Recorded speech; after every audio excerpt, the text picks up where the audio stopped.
Hi friends, welcome to Kannan yoga சமையல். இன்றைக்கி breakfast என்ன சமைக்கலான்னு பார்த்தீங்கன்னா, எங்கள் பசங்க சொன்னாங்க நீ கொஞ்சம் டிஃப்ரெண்ட்டாக செஞ்சு கொடுப்பாங்க. அதுக்கப்புறம் பார்த்தீங்கன்னா முட்டை 2 இருந்தது, அப்புறம் சேமியாவும் இருந்தது. சரி, இதை வச்சு கொஞ்சம் டிஃப்ரெண்ட்டாக எதனா ட்ரை பண்ணலாம்னு சொல்லிட்டு முட்டையை நான் 2 உடச்சி ஊற்றிட்டேன்.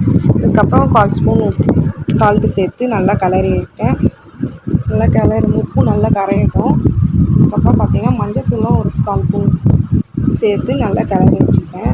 ஏன்னா கவுச்சி வாடெல்லாம் வராது, அதனால் மஞ்சத்தூள் கொஞ்சம் 1/4 ஸ்பூன் போட்டு நல்லா மிக்ஸ் பண்ணி வச்சுக்கிட்டேன். இது ஒரு பக்கம் இருக்கட்டும். அதுக்கப்புறம் நான் இதை ஃப்ரை பண்ணி எடுக்க போகிறேன். கடாயில் 2 ஸ்பூன் எண்ணெய் போட்டுப்பேன். எண்ணெய் நல்லா காஞ்ச பிறகு இந்த முட்டையை நம்ம ஃப்ரை பண்ணி வச்சுக்குவோம்.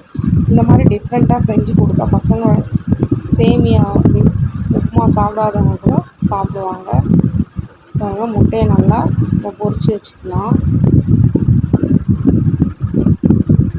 முட்டையை பொரித்து ஒரு பக்கம் எடுத்து வச்சுக்கிறேன்.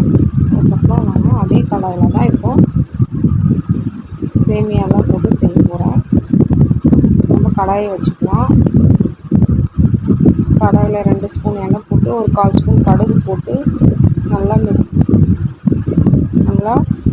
கடுகு பொரியட்டும். அதுக்கப்புறம் 1/4 ஸ்பூன் கடலைப்பருப்பு போட்டிருக்கேன்.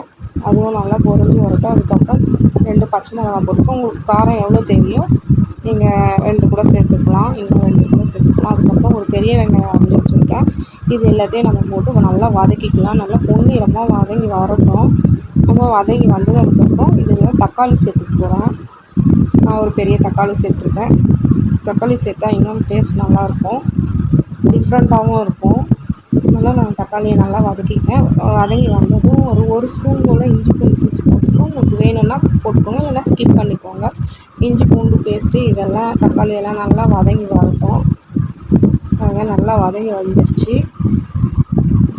அதுக்கப்புறம் நான் சேமியா எடுத்து வச்சுருக்கேன், 1 கப்பு சேமியா. அந்த சேமியாவை இதில் சேர்த்துக்கிறேன். நான் இதில் சேர்த்து நல்லா மிக்ஸ் பண்ணி விட்டுக்கிறேன். இதில் நல்லா வதங்கி வரட்டும் ஒரு 2 நிமிஷம் போல். அதுக்கப்புறம் தேவையான தண்ணி, சேமியா முங்குற அளவுக்கு தண்ணி சேர்த்துக்கிறேன். இந்த ஸ்டேஜில் உப்பு டேஸ்ட் பண்ணி பார்த்து நம்ம உப்பு கொஞ்சம் சேர்த்துக்கலாம். நான் 1/4 ஸ்பூன் உப்பு போட்டிருக்கேன். அதுக்கப்புறம் ரெட் சில்லி பவுடர் ஒரு 1/4 ஸ்பூன் போட்டிருக்கேன். இது எல்லாத்தையும் மிக்ஸ் பண்ணி விட்டு நம்ம பொரித்து வச்ச முட்டையை லாஸ்ட்டாக போட்டு கிளறி விட்டுக்கலாம்.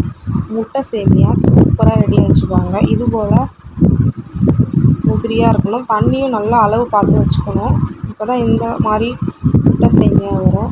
சூப்பராக ரெஸ்டாரண்ட் ஸ்டைலில் நான் முட்டை சேமியா ரெடி பண்ணியிருக்கேன். இந்த வீடியோ பிடிச்சிருந்தா லைக் பண்ணுங்கள், ஷேர் பண்ணுங்கள், கமெண்ட் பண்ணுங்கள், மறக்காமல் சப்ஸ்கிரைப் பண்ணுங்கள். நெக்ஸ்ட் வீடியோவில் பார்க்கலாம்.